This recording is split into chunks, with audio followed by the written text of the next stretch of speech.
So guys, the former head of state, Sani Abacha, once said, if insurgency lasts for more than 24 hours, then the government has a hand in it. Now, some of the security agencies and other ministries have been coming out to give excuses on why they've not been able to, curb insecurity in Nigeria. Guys, let me quickly take this reaction coming from a Nigerian. He reacted to a video on what is being budgeted on security. And this guy said Nigeria's security budget for 2024 was over 3.25 trillion naira. That is about $3.6 billion, including allocations for military, police, intelligence services. Unfortunately, lack of transparency, corruption, and inefficient spending weaken Nigeria's ability to address terrorism and banditry. This still on Benue killing. And this other person said, why does he say this to a president who is prioritizing Lagos-Calabar Coastal Highway over national security? The president spending 2.8 trillion naira on a road most Nigerians will never use. Most people have never been to Calabar. Honestly, I watched a video where somebody was actually saying Ntinubu spending trillions of naira on a road leading to Calabar. How many people have businesses, linking Calabar and Lagos State? So guys, let's not even go there. We keep quiet, as we have all kept quiet. Everything is happening and we are rarely ever outraged. Even members of the reigning class comes out to taunt us that we don't react to their own evil. I can't count the number of times I've heard Rotimi Amechi saying that thing, that you people don't do anything. And he's telling the truth, as nauseating as I find what he's saying to be. It is the truth. We've gone beyond being shocked. If he's our own thief, he's not a thief. Yeah. So because he subjectifies the truth, we can no longer talk. Power does not give you anything without a struggle. I don't expect those who benefit from the system to willy-nilly, happily just hand something over to us. So yeah, take your freedom. No, even Bulaba, if you listen to that, is that Bugawa song when himself and the midget of Kaduna were dancing. He said, power is not served a la carte. And he's right. If you, the victim of this unconscionable power that discounts your rights as citizens, if you elect to allow those who are grabbing it and running with it, ruining everybody's lives, if you would allow them to keep grabbing it without muttering, they'll keep quiet. I remember a collective I belonged to one time. We called it Lambs Can Cry, because it is the silence of the lamb that dooms it to the slaughterhouse. It's only in Nigeria that somebody who has never fought a war before will become a general in the army. We call these businessmen generals. They are all building estates in Abuja. And then the second aspect of it is to get our security agencies to do what security agencies do, not to be aiding and abetting criminality. You cannot have an IG, and I know you guys love to talk about the IG, Inspector General of Police, who is tired and have retired. You keep him in office, and you expect insecurity to end. It will not end. You have all these military generals who don't go to war. And it's only in Nigeria that somebody who has never fought a war before will become a general in the army, based on the number of traditional rulers he knows or the GO of his church. That's how they become generals in Nigeria, not because they go to war. If you see an Israeli general, it's because he has fought a war before. If you see an American general, he has been to Afghanistan, he has fought in Iraq, even though those wars might be wrong. But they have gone to war. But in Nigeria, you call these businessmen generals, they are all building estates in Abuja. They don't go to the war front. They don't know what's going on there. They are the ones who are happy that the insecurities are coming. If you look at the 2025 budget, how much do you even have for border security?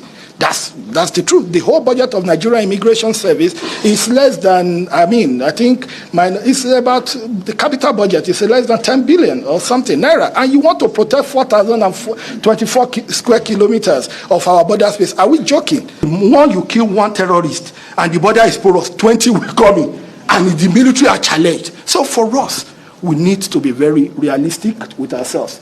Do we want a system that works, or we just want to play to the gallery? We have some of the most brilliant people in our DSS. We have our NIA doing fantastically well. You can see the kind of leadership that the NSA is providing. But the simple truth is that when we talk about security, internal security, the first thing that comes to a Nigerian mind is the military. That is a sign of failure of our internal security agencies. Let's tell ourselves the truth. I do not see a reason why our police, for instance, should even rely on budgetary allocation. Just call a spade a spade. I don't see it.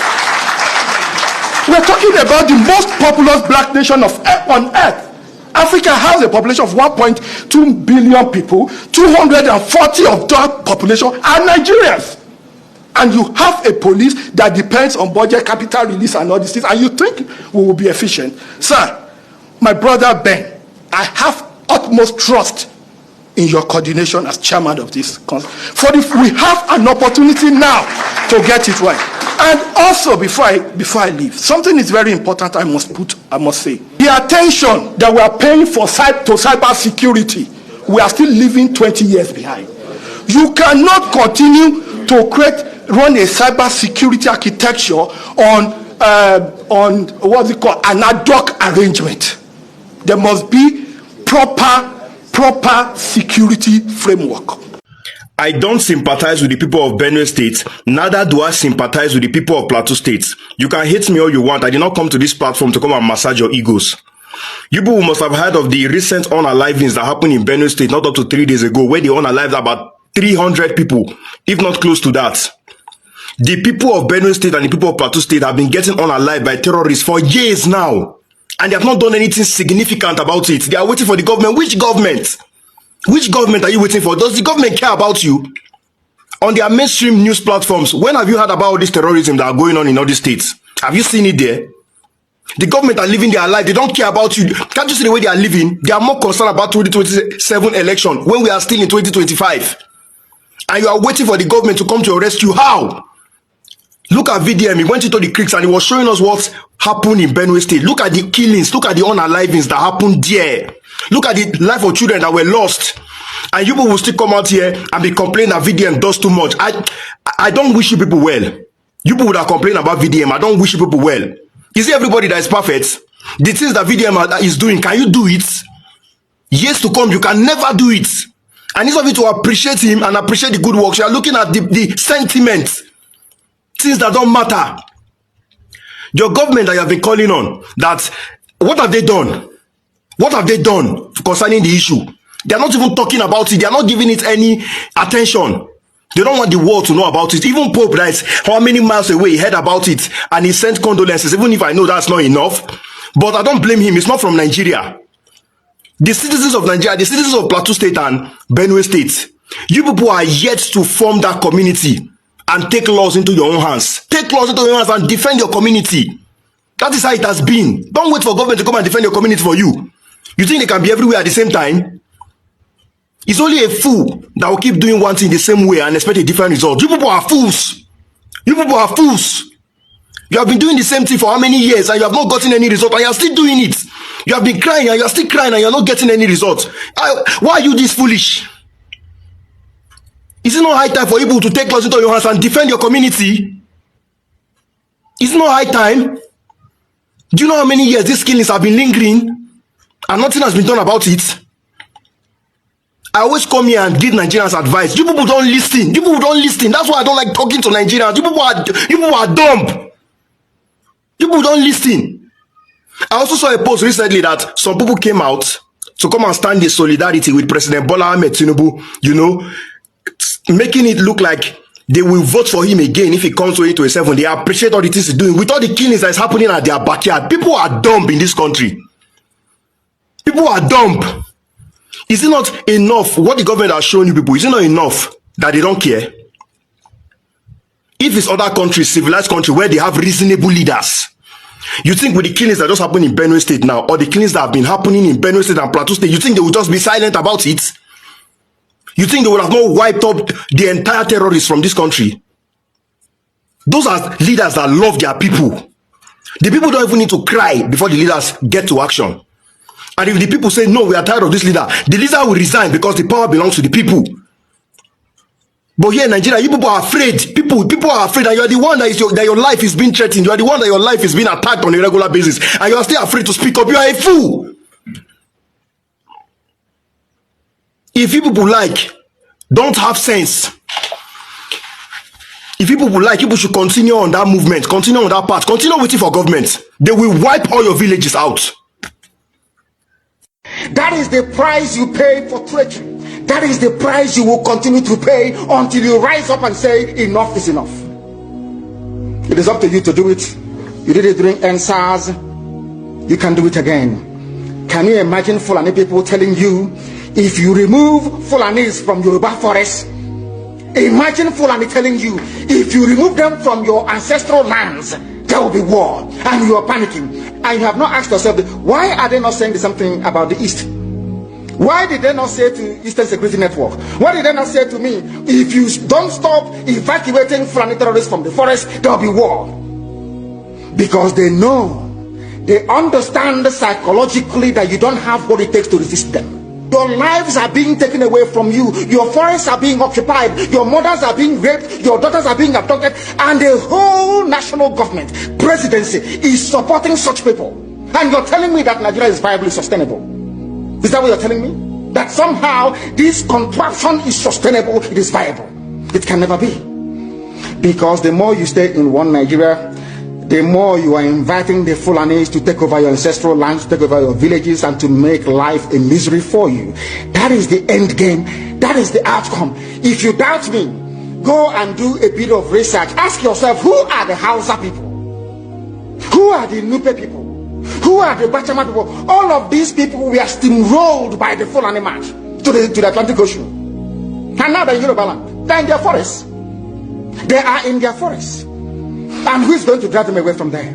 If not the Yoruba youths. Forget about your useless governors. Your elders are very strong. I love Yoruba elders. The way they behave, the way they talk. Very, very strong. They said they support Akeredolu. There's a governor from those states. They support him in what he's doing. People must come out to say that enough is enough. When you travel to the north, do you live in the forest in the north? The Igbo people in Sabongeri in Kanu, are they living in of course it's Hausa land, are they living in the forest? They came to the town, they work very hard, they build houses, they build mansions, they develop the entire place. Is that not what they do? What are Fulani people doing in our forest? Nobody can answer that question. They say that they're pastoralists. World aspiring to be a member of the UN Security Council, where you move cattle from place to place. Are you people well at all? You so-called Nigerians, are you normal in the brain? I'm asking you a simple question. Show me a country that aspires to be in the 21st century, moving cattle from place to place. Tell me they're grazing. Which country is that? Please tell me. These are people they have prepared for you to sell you down the drain. By the time the Fulanis are done with you, believe you me, if you don't rise up now to fight for your freedom, by the time Fulanis are done with you, you'll be more useless than a Hausa peasant doing Babiala somewhere in Zaria. I went to America and I told World Igbo Congress that this war you are avoiding is going to come to your villages. They said, no, it's not going to happen. What is happening today? When Yoruba was supporting the dead idiot called Buhari, did I not warn them that this evil you're supporting will consume you? They never listened. They never wanted to listen. IPOB is a terrorist group. You're trying to divide Nigeria. But Mietiana is not. People that you are calling bandits, have you heard anybody come out to say, please Buhari, since presidency is there defending terrorists in the forest, why don't you proscribe them? No, you cannot proscribe a Fulani group. Never. Now, our people must understand this very clearly, especially my Yoruba brothers and sisters. It is about time you stop supporting evil. That evil is in Asarok. That evil is a gang of reprobates calling themselves presidency.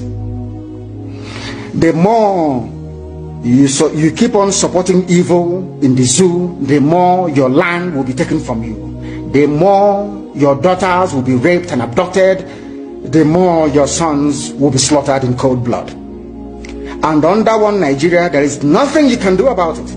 Absolutely nothing. Because one idiot that they groomed will rise up and say to you, oh no, it's one Nigeria, there is crime everywhere. Haven't you heard about Zamfara? Haven't you heard about Katsina? There is crime everywhere. That is not the case. The crimes you have in the north, the insecurity you have in the north is as a direct consequence of their own action.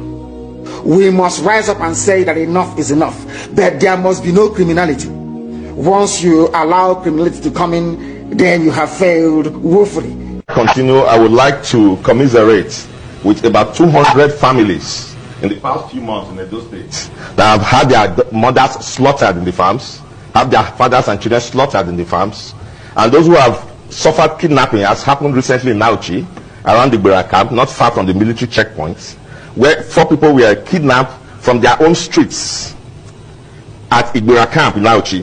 You can confirm this from the security forces, only very recently. We have videos, and I have a lot on my phone now, of farmers who have been slaughtered in their farms. There's a camp in Ovia here. It's just a farm settlement. It's a camp. The people were sleeping at night, and then herdsmen or terrorists, we shouldn't actually be using the word herdsmen. Terrorists went to those camps, slaughtered them in the night. We have about 7 dead bodies lying there. And I'm telling you things that have happened within the last 1 month.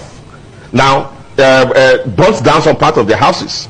We have video there of Fulani herdsmen and terrorists entering into farms and uprooting cassava that people have planted and are waiting to harvest for this season, and feeding them to their cows, and then those who dare to challenge them have been slaughtered. So for the 200 families in Edo State that have been slaughtered in the past 3 months, we commiserate with you. Now we know that we everywhere.